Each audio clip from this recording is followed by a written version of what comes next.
Music by विशाल यादव।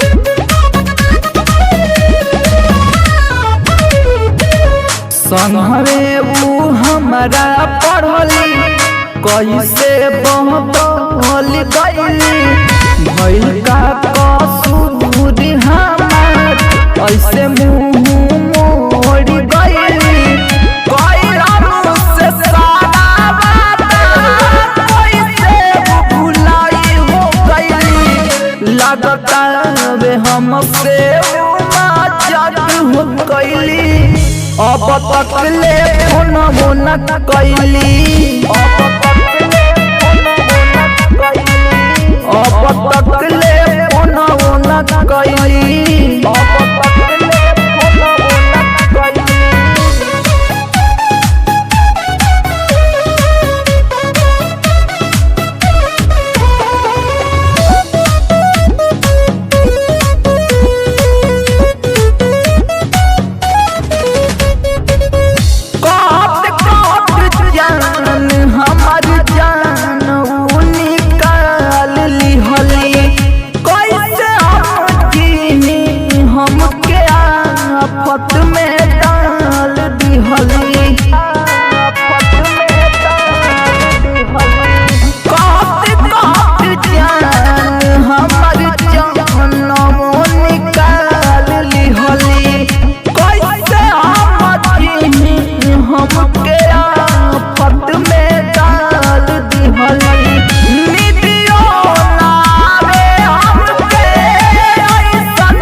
हमसे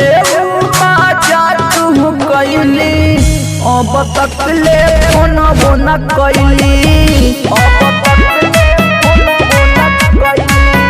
अब तक ले फोन न कैली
लगता